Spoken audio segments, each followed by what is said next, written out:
we all know the platinum and multi-platinum selling hair band albums like Look What the Cat Dragged In, Slippery When Wet, Hysteria, and Dr. Feelgood. But what about the great albums that didn't sell a million copies?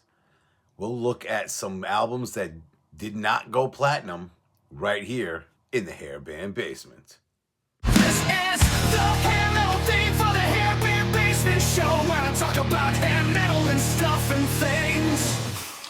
Welcome to the Hairband Basement. I'm your host, Basement Brian, and I have a new person down here in the basement. He wants to go by Amish Guy.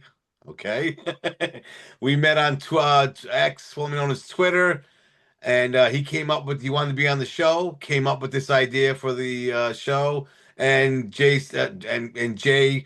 We've seen 1,000 times. We're sick of you, but you're back anyway, so whatever.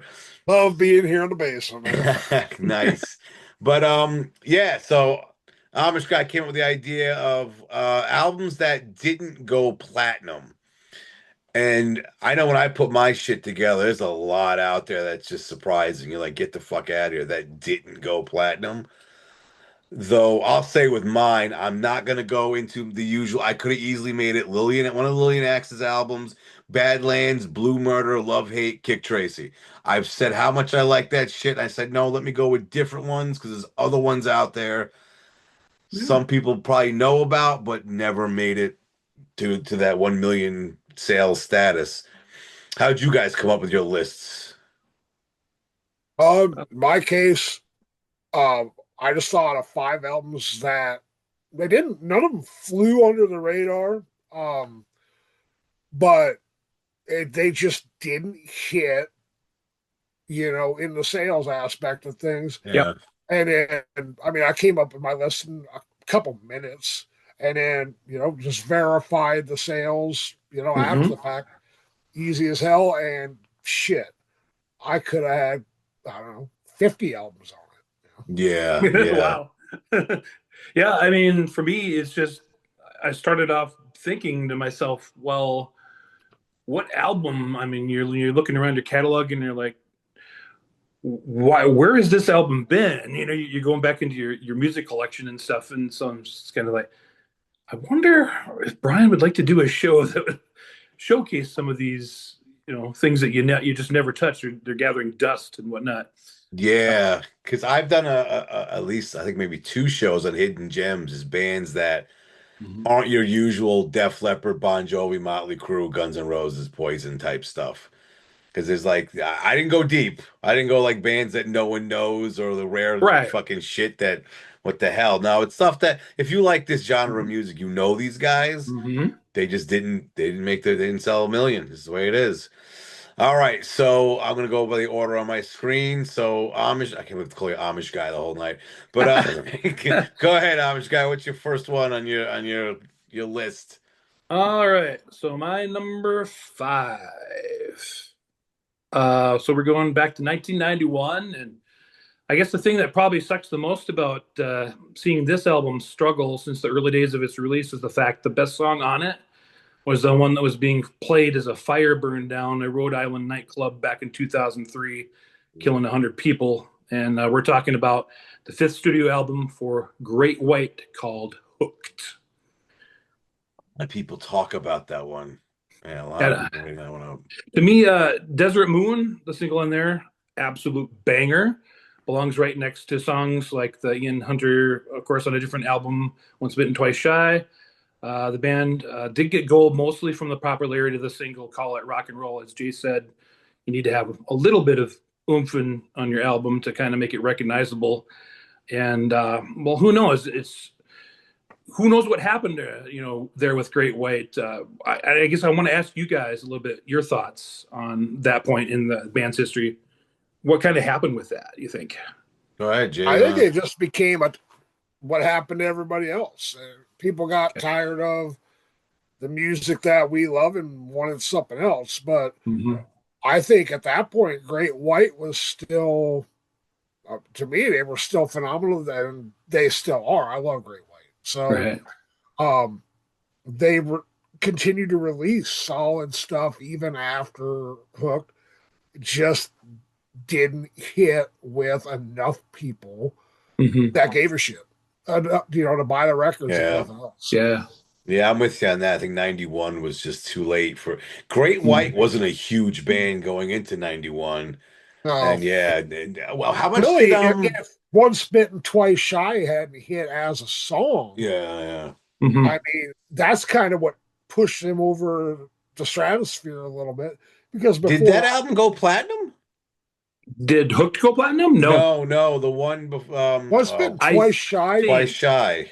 I I think think both of those two went Once Bitten platinum, and but I'm Twice not Shy. Yeah. positive. Wow, But okay. just Okay. 'Cause remember, well, which one was Rock Me On? Because that Yeah. song hit, and All Over Now Missed hit. a Bone. the Yeah, Bone's a good one, yeah. there's a they lot of great songs on both those albums.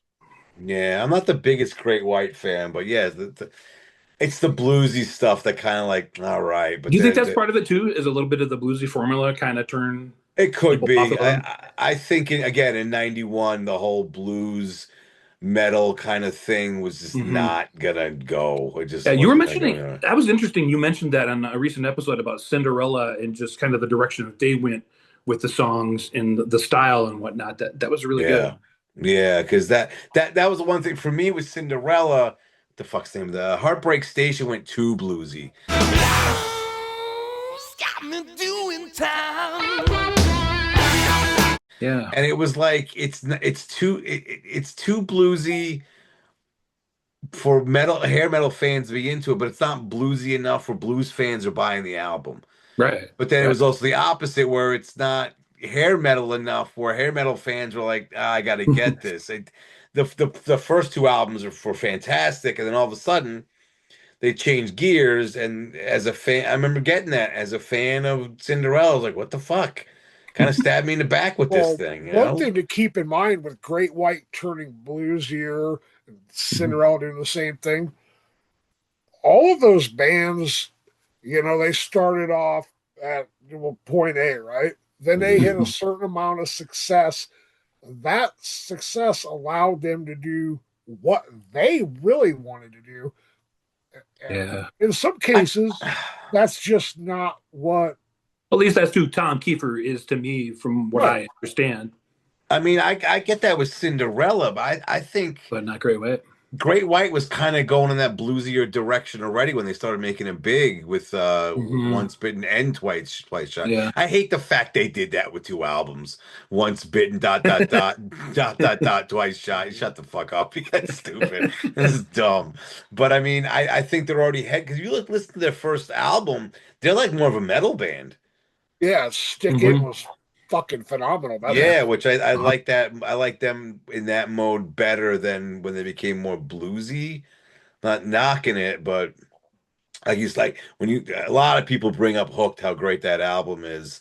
And yeah, again, if maybe it was a couple years earlier, could have done more, but Yeah. I heard it for in sure. 91, that was it. I mean, what's his face? Well, what was I think 92 uh Firehouse's Reach for the Sky came out, and that did pretty decent. I think didn't it go gold or something for I'm not 92? sure.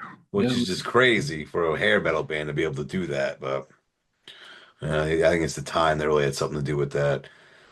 All right, Jay, what's your first one? Your first Uh, non-platinum album? this is the one I mentioned before we started filming. In a way, this was the first technical CD I ever bought. It's Exposed by Vince Neil. Okay. Oh, It, okay. it hit 13 on the charts. It had hits. How uh, Hmm. how it didn't hit platinum, I'm not quite sure.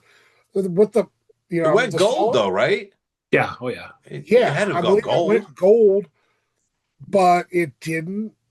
I don't know how it started. He had, obviously the success was Motley Crue. He puts out "You're Invited, but Your Friend Can't Come" on the Encino Man soundtrack. Hmm. That Yep. song hit. Wrong, we figure we's a little juice. No, we sing the juice. He had Mhm. all the players. He had the songs. He had the voice of Motley Crue. He had a good record label. He had a great producer. He had everything there. It just it didn't have that magic that made him a success with Motley Crue. It was a That's Motley why it didn't go Crue. platinum. Yeah. I see. Part of me is like, it's 92, so that music isn't exactly on the top of its game. But I also think a lot of those sales happen because he is Vince Neil from Motley Crue.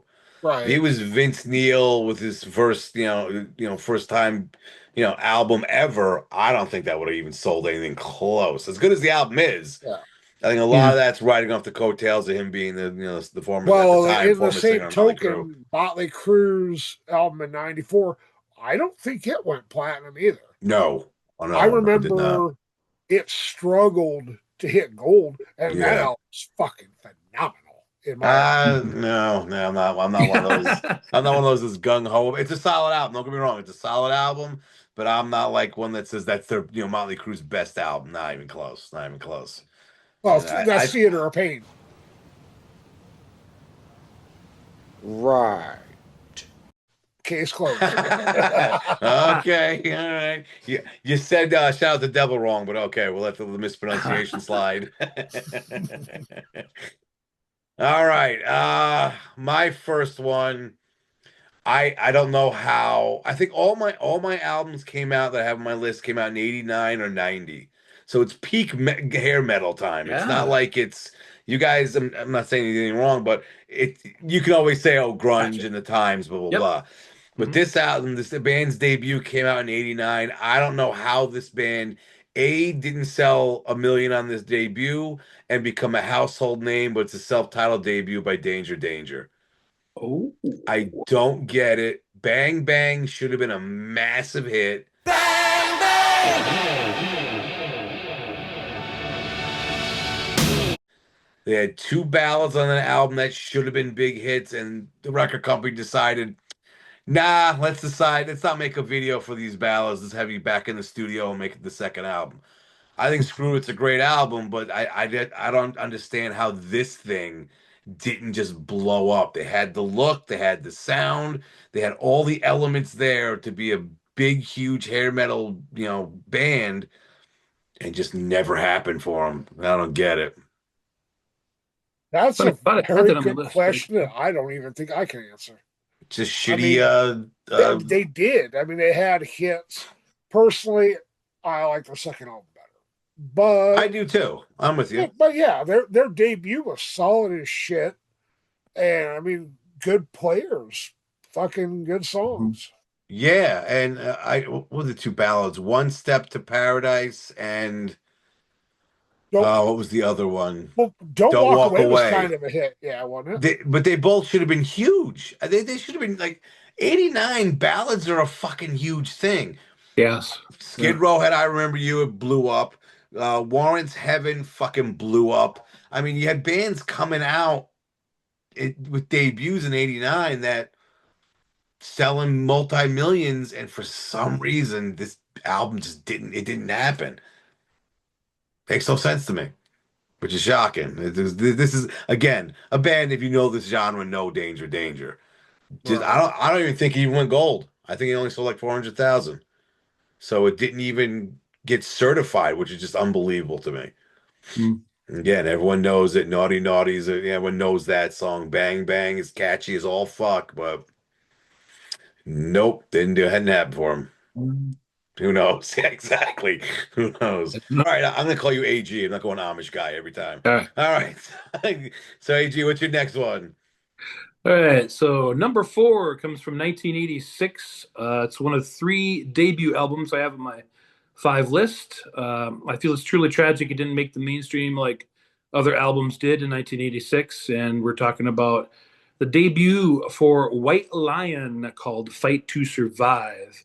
Hey, It took the second release, Pride, a year later to even garner the debut some recognition finally.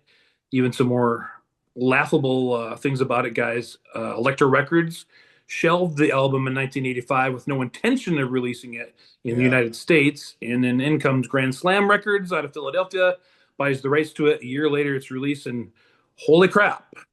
A monster, at least in my opinion, that got overshadowed, of course, by the mainstream popularity of Pride. Yep. All the Fallen Men to me, and I'll say it right here, That's the #1 mainstream rock hit, guys. I'm sorry. I just believe that.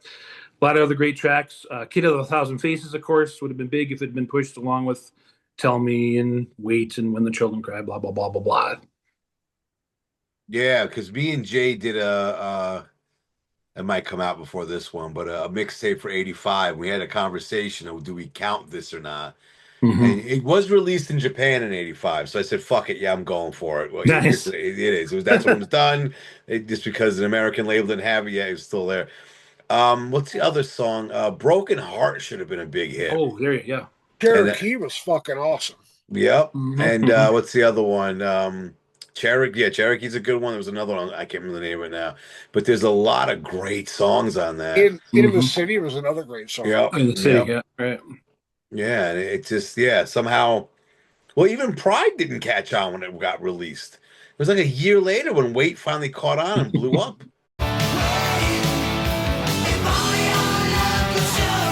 Yeah.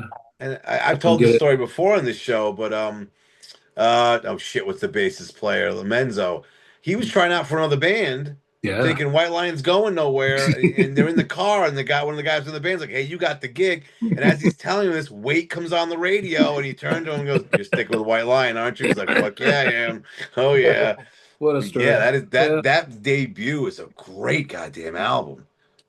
And I remember I knew nothing about it because I got Pride because of Wait. Yeah. And I had no idea they had an album before it until on MTV they had them playing at the Ritz. And Mike Tramp said, "This is a song off our first album. This is Broken Heart." We like to go back to our first album, which we called Fight to Survive. What is kind of what we've been doing for the last couple of years. Here's a song about a love affair. It's called Broken Heart. I go, wait. They had an album before this? And I spent months trying to track down a cassette. Fuck. Before I finally found it, I still have it somewhere. And it was like, oh shit, I had no idea. And then you pop it in, you're like, God damn, this is some good stuff right here. Yeah, it should have been big. Yeah, I'm with you on that. But again, record labels fucking around and whatever. Yeah, not releasing it, not promoting it. It's sitting on a shelf. It's dumb. But all right, Jay, what's your next one? This one comes out in '93. The band had hit very well before that point, which is why it is a surprise this did not go platinum. The band is Winger. The album Pull. Great album. I don't know if you can blame it solely on 1993 or Metallica's hatred of them, Beavis and Butthead, whatever the reason. It hit 23 on the charts. It went gold, so it was a success. Not by the standards of their first two albums. I think that's part of the thing. I think that's part of it. It didn't sound like their first two albums. It's way heavier and more serious than the pop stuff from the first two. I think that probably didn't help either. Personally, it's my favorite Winger album. I think I might. I like the debut a lot it's too. Getting there for me the more I listen to it. Yeah, but the song "Junkyard Dog" is fucking enough killer to make that fucking album. Yes, just fucking pop. I mean, what's the other one? Revolution, that's a great that one. That's a great one too. Which one again? It's just loaded with fucking great tunes, and as we've already documented before, Winger can fucking play. Those guys have incredible talent and great songwriting. Yeah, the song you're talking about is "Blind Mad Revolution." That's a great tune too. That's a great one. I don't know if you guys checked out their latest album, 7. Is it pretty good? It's almost like it has the same vibes as Pull. It's almost like the same kind of album. Really? Yeah, it's really good. The song off that album, "Tears of Blood." That fucking song. Oh my god, it is my favorite Winger song. I've said this before. That band was way too talented for all the shit they got back in the day. But yeah, like you said, 93, it's Winger. They got shit by then. Everyone already labeled them the big poster boys of glam, and yeah, they suck.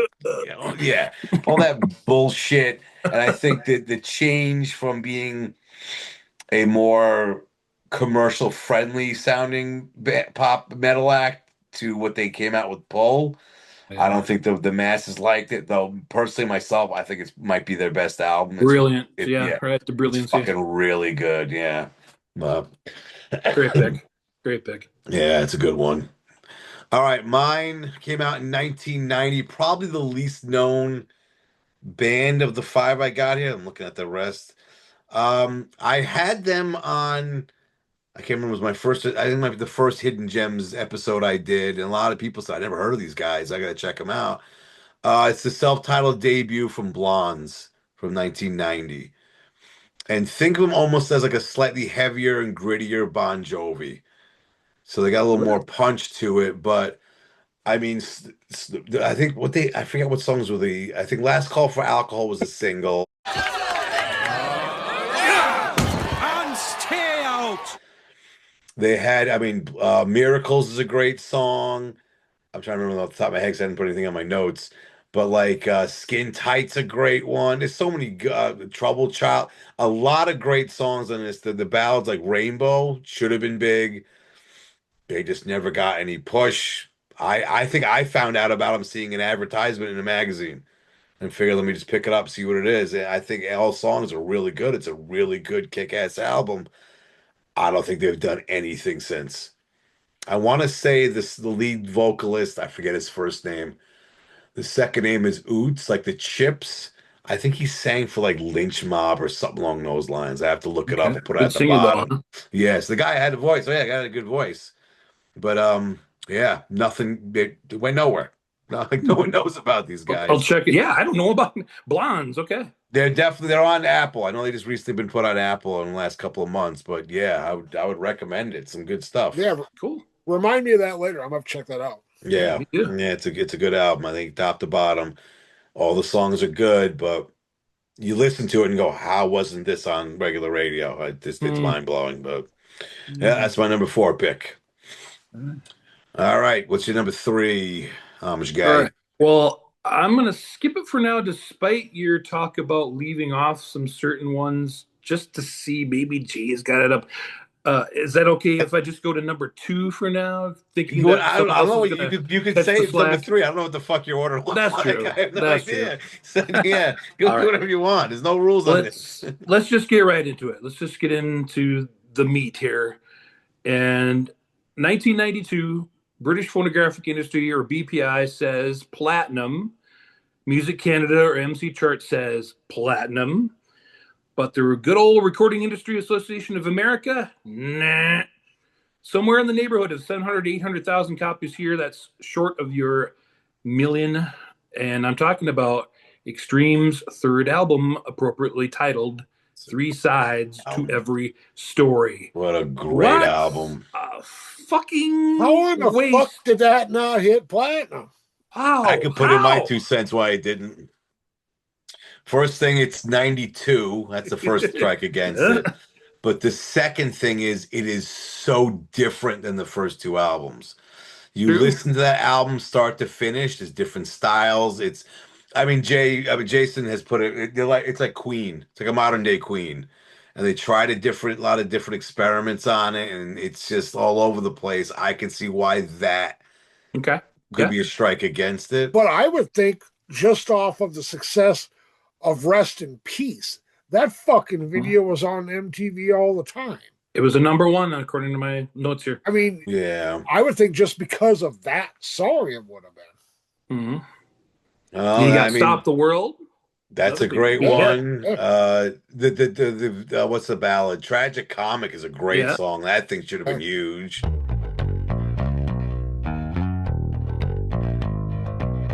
Warheads is a fucking phenomenal. Warheads is a great song. What's the other one? Color Me Blind is a great one. It's a killer fucking album. I'll say this though. When I got it, I was like, what the fuck? I like some songs on it, and the rest I was like, eh. But as time went on, I learned to appreciate it more, and I'm like, God damn, this is a really good fucking album. I just thought it was too experimental. Did you ever pass through like pawn shops and like then when they were kind of still hanging on record stores, and think to yourself, why the fuck are there like 8 copies of Three Sides to Every Story sitting here, and there's like a $5 bin at a pawn shop that has like Yeah. 8 copies of it. I'm like, what the fuck? Yeah. People Because just don't know. I mean, you also got to look at their career. They made it big on acoustic songs. Those are their biggest songs.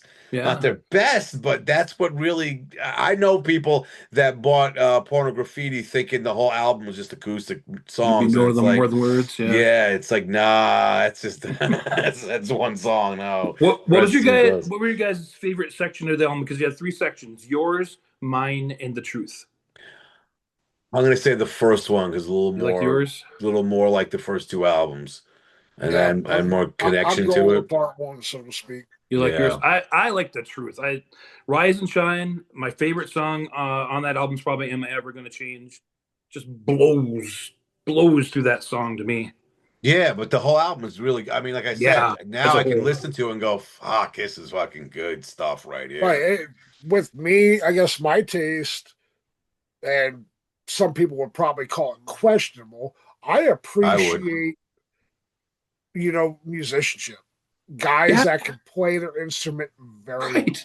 well. And especially as a guitar player, Nuno is one of those guys that's Virtuoso. he's fucking Nuno, okay? I don't Yeah. need to say anymore. We all know what he has done and who he's done it with. He's a phenomenal player. And a great writer. He comes up with Oh, all this shit. absolutely. Yeah, yeah, but I mean, again, 92. It's just that, Yeah. that I think that's the biggest strike against it. Nice. It's just not gonna. If people were looking at Nirvana at that point, that was the whole thing. Though you had like Guns N' Roses, like one of the biggest band in the world at the time, but still, just wasn't in the cards anymore at that point. Yeah. All right, Jay, what's your number 3? My number 3 comes out late in 1990, and this band had a lot of success by this point. The album, Detonator by Ratt. I had that in my honorables. Oh, good one. That hit 23 on the charts. Yeah. It had Desmond Child behind it and Mhm. his right-hand guy, Arthur Payson. Yep. Song-wise is phenomenal. The playing was great. Mm-hmm. Ratt had a line of fucking platinum albums in a row. True. And this is still the height of things. Giving yourself away was a huge hit. Yeah. And everything else. Loving You's a Dirty Job hit huge. I love that song. Shame hit huge. How in the hell did it not go platinum? There's another, yeah. And you're right. And you're right. That initial run of Ratt albums in their heyday, that sold the least, and it's a solid fucking album. Yeah. I like it better than like Dancing Undercover or Reach for the Sky. I think it's a better album. Yeah, I think so. But you would think like Heads I Win, Tails You Lose. You got fucking Bon Jovi singing on the song. Release that as a single. Something that nothing caught on. Just nothing caught on. And there's not a bad song on that album. Yeah. The only thing about that album, to me, that would be a flaw, was it didn't exactly involve Robin Crosby because of his addiction problems. Yeah. Did they lose swagger from that? Absolutely they did. Yeah. I agree with that. It's a good point. But was that enough by itself to turn away their diehards who were well in excess of 1 million of them to where they didn't want to buy the album? Well, see, that's the thing. I've said this before where, excuse me, where you had bands that started coming out 83, 84, obviously Ratt, Twisted Sister, Quiet Riot, Dokken, they were pretty much done by 1990. Ratt was still doing it. They were still fucking doing it. And they put out an album touring that helped that? Or what was that? Was it touring maybe that helped that more for them? Well, that's the weird thing where you had like Quiet Riot had mental health, which was a huge hit for them, and then the next year Condition Critical did nothing. Yeah. Twisted Sister had Stay Hungry, and then what's the follow-up to that? Oh shit. Got me. I'm a Twisted Sister Come guy. out and play. Come Out and Play. That did nothing. Yeah. But then again, like you said, Jay, with Ratt, multi-platinum with Out of the Cellar, multi-platinum with Invasion Your Privacy, platinum with Dancing on the Cover, platinum with Reach for the Sky. They just kept putting out stuff that people were buying by the millions. And then all of a sudden this one, which is a fucking really good album, couldn't get a million people to do it. Maybe they just looked at Ratt as like, oh, they're old. They've been around for a while. I don't know. It's just Right. I weird. mean, I So get weird. that Reach for the Sky really out of those Is first it industrial? albums, Sorry. it would definitely be my least favorite out of those first albums. I mean, there was a couple hits, but for the most part, that album had a lot of filler on it. Maybe that has something to do with it also. People were expecting more of the same. Because when you look at, sales wise, they were on the downward slope of things. Yeah. I guess, but I mean, what would the first Yeah, two but each sell? I mean, 2 million? the videos, the stuff that was on radio, people maybe that had passed them by, damn well they heard it. So who knows? Yeah. Is that for me? My first Ratt album was Reach for the Sky, so I got a different connection to it. I love that fucking album, and it does get shit for on it. And I remember a couple of weeks ago on my radio show, download the station app, check it out every Friday nights at 8:30 for deep metal tracks. I also put this on X, formerly known as Twitter, a kick-ass album of the week. And I even said it's kind of controversial, but I'm going to put Reach for the Sky as the kick-ass album of the week. And a lot of people I love that album. But I don't understand why it was a controversy. I'm like, you don't understand. A lot of people did not like this album when it came out. It got a lot of shit. And what's his face? Jizzy Pearl, the lead singer for Love Hate, goes by Jizzo now. He has his own YouTube channel, which is fucking great. And he was telling a story how his friend worked at, I forgot the big fucking Coliseum or whatever the hell it is in LA. Might have been an arena or stadium. So they were able to get into like the VIP section, hang out, have fancy meals, and see celebrities of all sorts.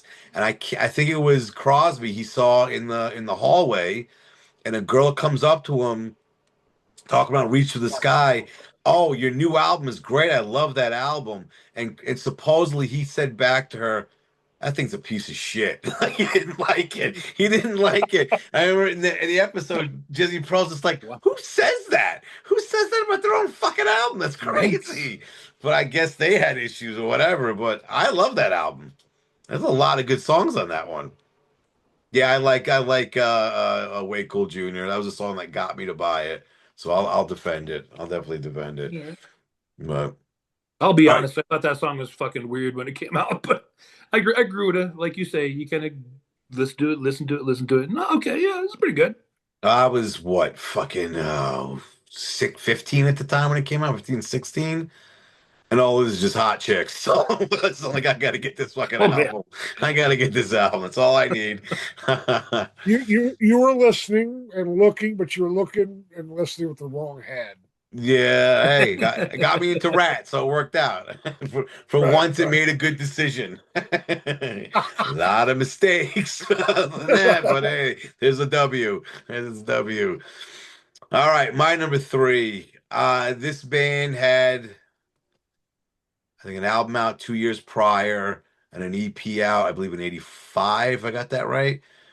1990, I think they put out their best album. I don't know how this thing didn't blow up, but it's Slave to the Thrill by Hurricane. This thing should have been massive. I mean, just the opening track, Rain of Love, is fucking killer.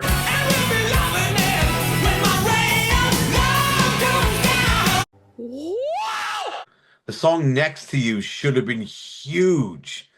And I've said this before, the song Don't Want to Dream should have been, as a ballad, should have been on regular radio in massive rotation.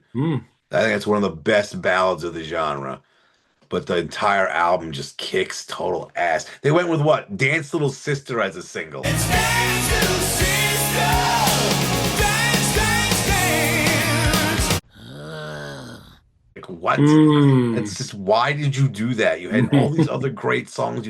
I think that might have been the lead off. No, I think On Next to You might have been the first song, but Dance Little Sister as a single just didn't work. And I don't know how this band wasn't bigger. It's mind blowing. Well, just considering who half the band's brothers were, you'd think, hey, bro, Yeah, do me a exactly. fucking favor. You know what I'm saying? Exactly. I mean, well, look what Kelly Hansen went to fucking do. I mean, Foreigner for how many ever years? And Yeah. he's got a great voice. He always has. Yes, he does. Yes, he does. The band was multi-talented. They had the songs and just didn't happen. I don't understand it. I mean, that's the album that had the picture of the naked woman, that weird fucking machine thing. You had to take it off so they can sell albums in Kmart, but I don't think that's what did it. Again, 1990, this genre is still pretty popular. I don't know why they didn't release "Want to Dream," and that thing should have been big. Uh, nope. Here we are. Here it is on the list. Non-platinum albums. There it is. Here it is. All right, what's your, I don't know, 2, 3, what the fuck you did with your order there? Amish Guy. Well, you know what? Let's go ahead and get through it, because I want to say I'm talking about my number one for a little bit. And let's talk about that 1989 album, Badlands. Guys, I really honestly can't give any more insight into it other than everything you guys have ever said about it or are likely to say about it is a very high choice. I can only echo, thank Christ Sharon Osbourne fired Jake. And we got not only get him paired with Ray Gillen, but we see a player by the name of Zach Wilde get his due break in the rock and metal world. Yeah, yeah. I mean, I've talked about this fucking thing numerous times. It was on my very first episode when I talked about albums. I 10 out of 10s. This one, immensely awesome. It is the debut from Badlands. Me and Jason are planning on taking a road trip, listening to nothing but that debut.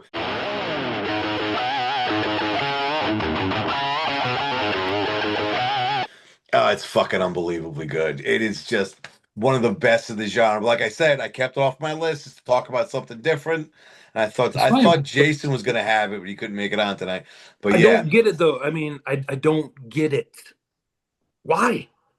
they had issues with the record company. The record company didn't like them, and they also had issues with magazines, each other. There's a lot of shit that was going down that kind of hurt them. But Well, yeah, because Jake has said that the record company buried this fucker.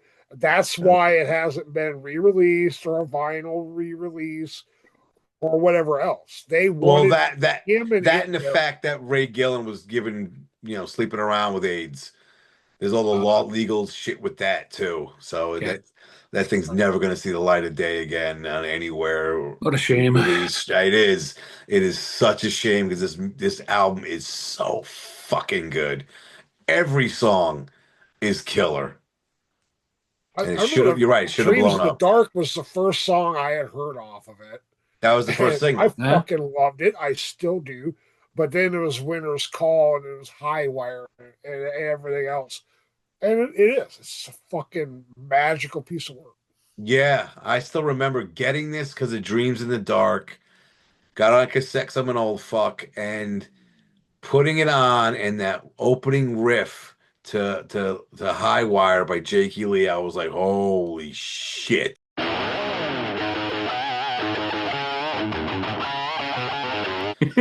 And just ever since I've learned to appreciate this album more in the last 10, 15, maybe 20 years than I did when I first got it, but still unbelievable album. Just unbelievable. And the fact that Jake Lee was able to get such a lineup together. Yeah. Wow. It's kind of funny how it worked that way for me. I mean, I honestly didn't pay as much attention in the Jake Lee years with Ozzy. And then this album comes out and I'm just, what the? This was Ozzy's play. Oh my God. Yeah. This is amazing. But that's the thing. You look at it. The last album he was on was Ultimate Sin, where they're Yeah. all sequenced fucking robes, just totally glammed out. This was just straight up dirty Right. fucking blues influence rock. Mm-hmm. Even look at the cover. They're just in jeans and not even doing anything fancy. And it just fucking it delivers. It delivers on so many levels. And it's such a great album. But again, I left it off because I've talked about it numerous times. But yeah, total respect and hats off for you putting it on yours. It's so killer. All right, Jay, what's your next one? Well, one of my favorite bands, and you briefly mentioned this album earlier. 1992, uh, Hold Your Fire by Firehouse. Oh yeah. That Now, didn't go. No, it didn't go pick. platinum. No, this is what I Good was saying pick. earlier. You guys would be surprised didn't. I thought Because it you did, but it think only went about it. gold. It is a very It went surprising- gold. Yeah, I never It- even thought of that. Just like yeah. just like Ratt, it hit 23 on the top 200. Yeah. Don't ask me why everything's ending with a 3. Winger was 83. Vince Neil was 13. Ratt and Firehouse are both 23. But Yeah. Hmm. for the money, it's my favorite Firehouse album. Okay. And it had Wow. the fucking hits. And the song Reach for the Sky. Oh, kick ass. Hear that song and it doesn't fucking make your blood just start to fucking Oh. Yeah. then you have no Yeah. fucking soul.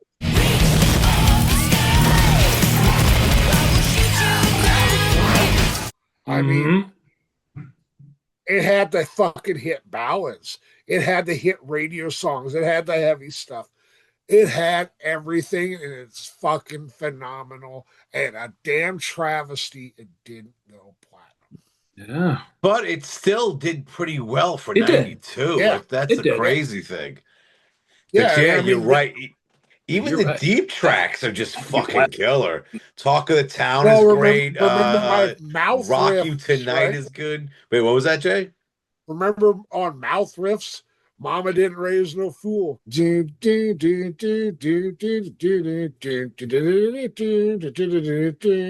Right. That's right, right. mouth ribs. Fucking mouth ribs. But yeah, I'm looking at it right now. So many goddamn good songs.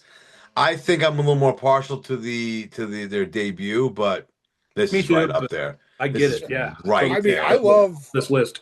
Firehouse's whole catalog. Yeah, And yeah. Yeah. Yeah. those guys, every fucking one of them as a musician was underrated. Mhm. You're not going to mention Michael Foster in a conversation of phenomenal drummers, but he will smoke almost every motherfucker behind the Yeah, keyboard.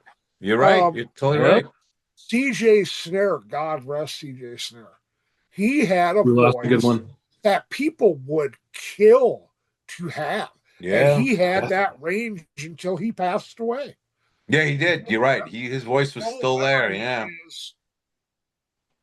Bill Everett's just a phenomenal guitar player, and then on bass, He spends time. Yeah, I know. Perry Richardson's back there. I mean, look, he's in Striper now. He is still getting it Right. done, and has the great vocals besides his bass playing. So yeah, yeah. Mm-hmm. Mm-hmm. those guys, I can't say enough about that band and that album. I love it. Great. Great. That is a good pick. That is definitely a good pick. All right, let me go for my next one here. All right, my next one. I told the story of this. I got this album strictly from articles about it in all the metal magazines. They were talking about this band, hyping them up. Me and my friend were like, oh, I can't wait till this album comes out. We never listened to anything from it. We had no idea what they sounded like. I remember popping in got on cassette, someone all the fuck, popping in the first tune. It made it on our drum beats episode. But I'm talking about the song Prince of the City from Stick to Your Guns by Sweet FA. And the whole album just fucking kills. From that beginning to that song to the end, it's such a goddamn good song, a good album. Again, another one with killer ballads like the title track and Heart of Gold. One of those should have been big. They had everything there, but MCA fucked them. Yeah, it was 1990, but MCA loves screwing these bands over. Yes. And I think that's what did it for them. I think they only had the one video for Rhythm of Action. That might have been the only thing they had a video for. But yeah, this thing it should have been bigger. Just should have been bigger. It is. They are a great band. It's a great album. I remember hearing like the first song of theirs. I think I heard was "Stick to Your Guns," Hmm. and then I just doing what I do. I go back. I buy anything I can find, and if I like it, I dive headfirst into it. And they are one of those bands who, yet again, ended up on a short end of a fucking stick. That's part of the problem. Group of the record company. Yeah, and they on a shit label, and 1990 you're on a shit label to support you. You're fucked. You're cooked. You're not gonna Well, go. that and look at how many great albums that we love came out in 1990. I'm still finding stuff today I didn't know about 20 years ago. Yeah. I mean, shit got lost in the shuffle. Yeah, yeah. The follow-up stunk. Temptation was a terrible album. That was made one of my disappointing albums, and it was just like after listening to the debut, and you see they have a new album, we're getting it, putting it on, going, dude, what? This isn't as good. It's not even close. But that should have been big. I don't even know if that thing didn't chart. It didn't certify. It didn't go anywhere. So yeah, it wasn't close to a million. All right, Amish guy, what's your number one? All right. Well, you mentioned it, Brian. I think we got to talk about it though, because what do you get from 1989? Great fucking year too, by the way. Again, you can't emphasize enough. When you have a trio that features a guitar god from Berkshire, England, one of the masters of pinch harmonics, a Hall of Fame drummer who pound skins for such legendary groups like Vanilla Fudge and King Cobra at one point, and a bass player who's one of my favorite follows on X, formerly Twitter, who got to rock in his fretless monster, his handle, likes of legends like Jimmy Page and Paul Rogers. You get one of the most kick-ass, barely heard of outside the mainstream acts ever, and that's Blue Murder. I fucking love that debut. God damn, it just hits. It's just there's again, except for the title of the second song. the Yeah, it's a little creepy there, maybe. Yeah, I don't know. What did Tony Franklin call the song that shall not be named? He said in one of his videos. Right. And oh my God, do I love that one. I've talked about it so many times, that's why it's not on my list. But yeah, good call on that one. It's my third favorite album of all time, but it's great. Between the Alter Bridge debut and Metallica Justice for All. Okay. That's a great album. Oh my God. All three of them talented, and they bring their A game. And I think it only sold 400,000 copies, which is just disgusting. Fucking, what's wrong with you people? What are you people? On dope? Buy this fucking thing. And to the point where John Sykes was depressed. Yeah. There's the rumor that the Geffen didn't support this thing to try and get him to work with David Coverdale again, which is just a shame because this fucking thing would be right. Yeah, great album. But I mean, one interesting fact. What was that? Oh, sorry. One interesting fact that I'm doing my research for the episode. I was stunned to find a quote from my favorite artist today, Miles Kennedy. Back in 2014, he says, "These days there's the whole brotherhood of Blue Murder out there. Musicians and crew guys who love this band. You'd be surprised how many of us there are." Yeah. I can guarantee you there are people in the comments saying, yeah, it's a fucking great album. And if you think so, say it down there in the comments. It says it is a great fucking album. But it is. If for no other reason besides the mainstream single, Jelly Roll. I mean, that's what got me into listening to them in the first place. I caught that on radio. And are you like others that think it was a big mistake to go with that over Valley of the Kings? Yeah, it was stupid. For a single? It was stupid. Why have a What a mistake. Yeah, a 7-8 minute long song as your first single is dumb. What a dumb move. And I know when Jelly Roll came out, MTV was like, we're not going to play that. The first song bombed. We're not going to bother to waste our time with this. And that was it. Ugh. They were done. They were Eesh. done. But I got this because in high school I was a big Whitesnake fan. Mm-hmm. And I was like, holy shit, John Sykes that practically fucking wrote their biggest album is gonna Yeah. have a new band. I'm on board. I didn't forget. Didn't hear a song from it, didn't listen to it, just got it on cassette. Some an old fuck put it on and was like, damn, it's heavy as shit too. Yeah. Which a lot of people don't give like the riff to Ptolemy, that is a fucking ballsy heavy riff.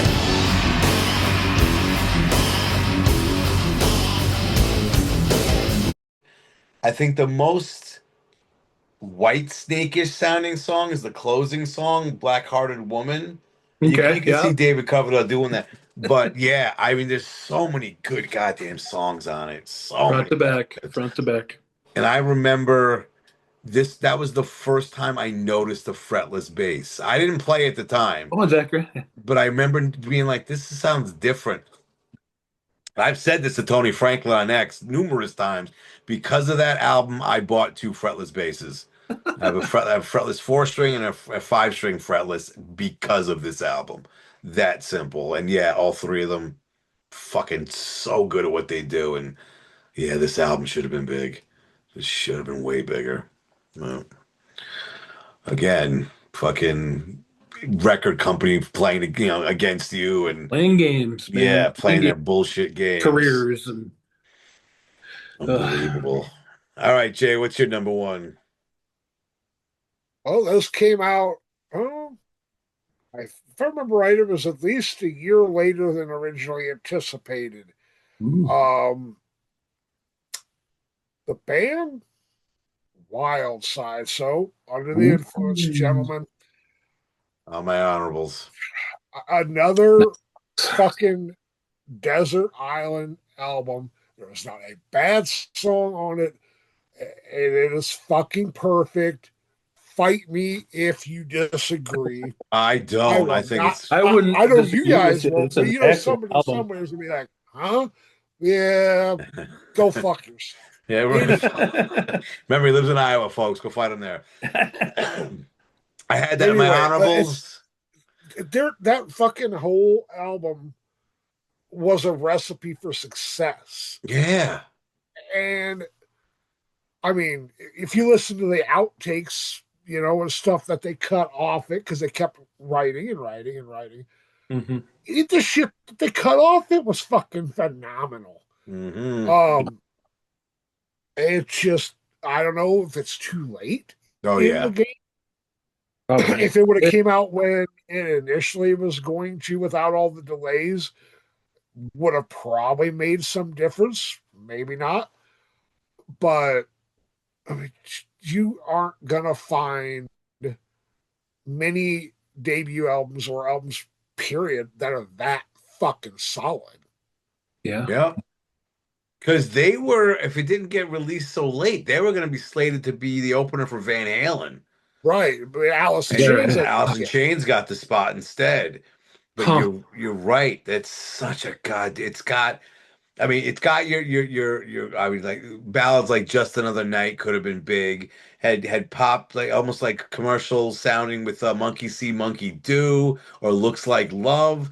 But throughout the whole album, Hang On Lucy is fucking just full throttle. So is Clock Strike. So is Last. Yes. I mean, it's just boom, boom, boom. I mean, it fucking knocks you on your ass. And I was gonna say that all the songs got that grit to it, just griminess that that's a good way to say it. Fucking hits you on every song. It's just I had it on my list. I'm like, someone else is gonna have this. I put on my honorables. I figured that. I actually figured you probably had it somewhere. I was hoping I didn't spoil your number 1, but I mean, then again, I knew you were likely to have Badlands, and I knew you were likely to have Blue Murder. Yeah. I've actually suspected more Lillian Axe. Blah blah blah. All right, yeah, those 3 bands. Those 3 bands I set aside. I'm like Lillian Axe. I talked about Badlands has been well spoken about in this show, and Blue Murder I've talked about. So I'm like, let me put those 3 to the side because I don't want to talk about that all over again. Not that you had them on your list. You need to know, guys. Yeah. No. But I did have Under the Influence as my number one, and I was like, Mm. someone's either gonna have this, or we've talked about this a lot in various shows here in the basement, everywhere, and I switched it out. But yeah, it's a great album. It's a great album. It is. It's very solid. Yeah. All right, I'm surprised. I'll say this: aside from Blondes, I'm surprised none of my albums made on your lists. And my number one came out in '89. It was this band's debut. This thing should have been huge. Had all the right stuff to have it happen, the timing, the songs, the ballad, everything. That's the self-titled debut by Babylon AD.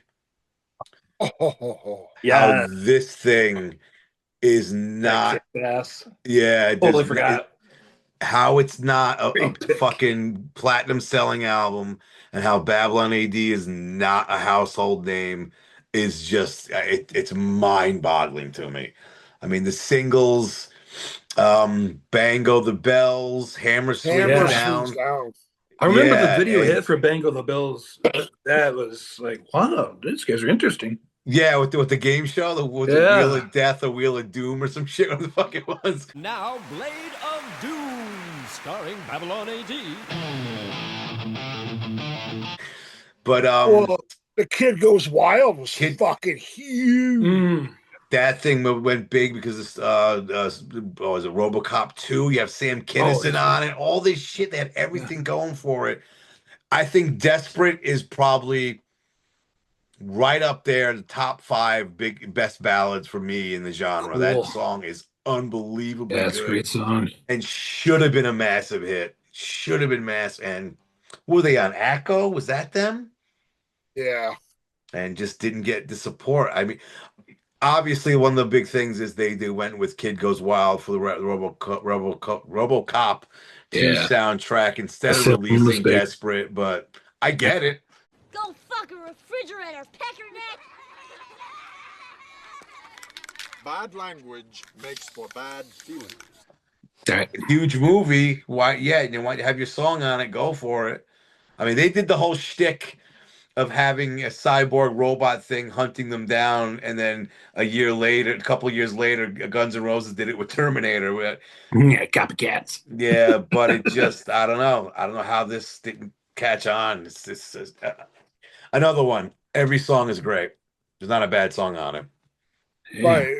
Bango the Bells is one of my favorite fucking guitar riffs.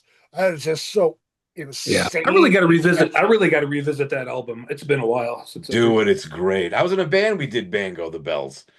And you're right. That dan. Oh, it is a killer riff. That is so tasty.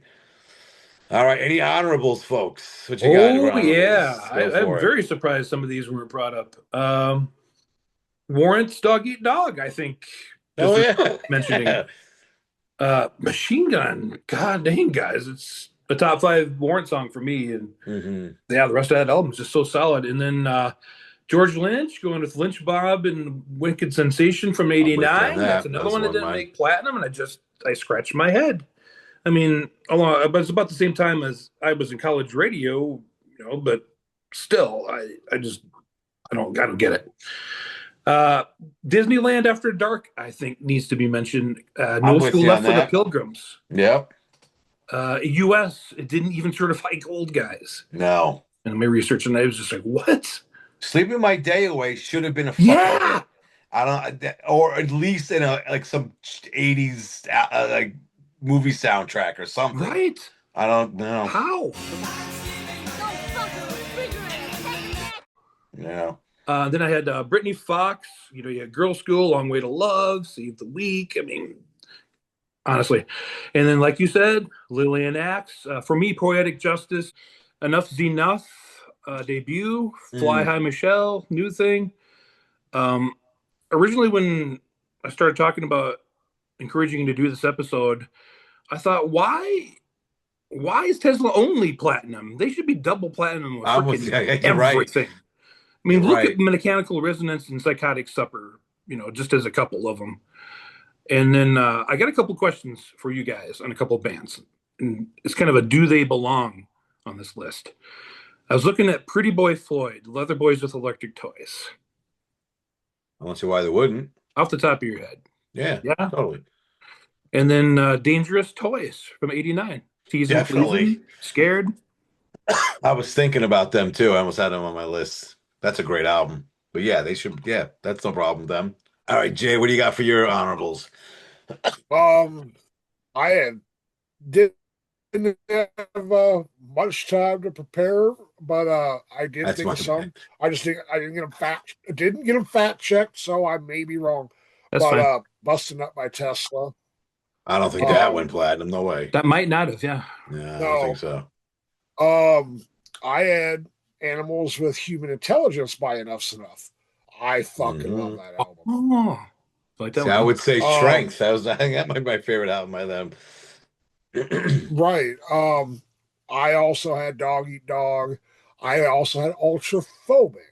But then again, that wasn't going to even be a possibility for them at that point. Unfortunately, good album. I had Motley Crue's self-titled album. I fucking love it, and it just we've already hit on it. So, for me, the list could go on and on and on and on. But those are some key ones. Good ones. Obviously stuff that you guys had picked, and especially Lynch Mob. I've forgotten all about. Wicked Sensations, one of my favorite albums of all time. I don't know how that wasn't bigger. I don't know if that went gold. I'm not sure. I'm not sure. I don't know off the top of my head. I'll put it at the bottom. You may have looking it up. Yeah. But yeah, that's a great album. All right, mine. You already said Detonator by Ratt. I had that. Shake Your Soul by Baton Rouge. I don't know how that wasn't bigger. Tear the House Down by Hurricane Alice. That's got so many good ones on it too. You already said On the Influence by Wildside. I think this one might have not been had the commercial sound, but I love this fucking album. No Respect by Vane. Okay. I'm surprised one of the singles didn't end up on a movie soundtrack in some way or another. Go fuck a refrigerator, peck your neck. The self-titled debut by McQueen Street. The next two could be their first two albums for either of these bands. The self-titled debut and Hungry by XYZ. How those guys. Oh, XYZ. How they weren't big is beyond me. Yeah. That's and a band I really also like a lot. It's both the Tainted Angel and Group Therapy by South Gang. Oh, hell yes. Those things should have been big. And of course, you guys said Lillian Axe, Badlands, and Blue Murder. There's some other ones I like that weren't big, like Love Hates, Blackout in the Red Room, No Rules by Kick Tracy. So there's a bunch of stuff where I got another one. Kick Tracy, yeah. Here by Trickster. Yes. Trickster's Here. Yeah. I don't did their debut go platinum? I know the debut was really close if it didn't get there. Yeah. Here's a great album. Oh, hell yes. Really good. That's such a I don't think they put out a bad album when I think about it. Oh, New Audio Machine's fucking killer. Yes, it is. Yes, it is. That's a great album too. But yeah, had so many bands that just should have, could have. Who knows why didn't. Which is why I die here. Yeah, you're right. Did not make platinum. Trickster's debut. Yeah. That's another MCA. Because unbelievable. One of the stories is, I forget which two from the band, might have been the vocalist and the guitarist. They were saying back in 1990, they stopped in a mall to see how their album's selling. And they went into a couple of stores and both said, we don't have the record company didn't send us enough copies to sell to people that want it. Right. How do you fuck that up? You have an album that people want. It's being played everywhere, and you just don't make enough copies. It's stupid. Fucking MCA stinks. A garbage company for this genre. Holy shit. I can't recall a single musician or band that was on that label that has anything good to say about it. Yeah, you might be right. And Tricks is one of the quote-unquote success stories because they actually sold. I think they went gold. The album did go gold. But you don't have enough copies. People are demanding this shit, and you don't make enough copies. Go figure. All right, Amish Guy, why don't you tell the folks where they can find you at? All right. Give me a second for an edit. Yeah, no problem. Or not. All right. Well, I want to thank you again. And I have a New Year's resolution to procure a station head subscription and proper catalog for my sets, which I'll be putting on demand. You can find some of my stuff there right now from late 2010s. It's on mixcloud.com/DJ Ingve. Cool. After the Malmsteen, of course, guitar player. That was my Second Life handle. You can find me on X, formerly Twitter, at DJ Ingve or Amish Guy. Facebook will be Ingve Swain and the Frayed Ends of Sanity page. I run another X account, Amish TV, which is at Hot Takes Corner. And that promotes sports-based posts and my video gaming. You can check my Twitch there. Amish Guy in ID, which is Idaho, is where I am. VODs on the YouTube channel, Amish ID TV. Come get some. Cool. Guy brought his fucking resume. God damn. It is. Damn. All right, Jay, tell the good folks where they can find you at. Find me on Instagram, find me on X, find me on Facebook, find me in my lovely corner of this basement that I'll. That's right. And I'll say this, guys, thanks for coming on. Amish Guy, thanks for the idea. This is all you. And hope you enjoyed your first trip here to the basement. Jay, you're old news now. You've been here way too many fucking times. Mom's getting sick of seeing you. I'll just be hiding away in the fucking corner till next time. There you go. Oh, yeah, we'll put him back with the Christmas decorations. He's got beauty posters in his corner of the fucking basement to look at. I'm set, man. All right, let me go through my shit here. You can find me on X, formerly known as Twitter, always talking music there. And download the Station Head app. Tune in every Friday night at 8:30 Eastern to hear deep hair metal tracks. And let me go through my usual YouTube shit. If you got any bands that should have gone platinum, any albums that should have sold a million, put it down there in the comments. Tell us what you think. What comments and opinions about our lists and the bands we mentioned. Like, share, subscribe, ring the bell or go to hell. All your usual stuff. And until the next time, keep your hair high and your metal horns even higher. Take care. Go fuck a refrigerator, peckerneck!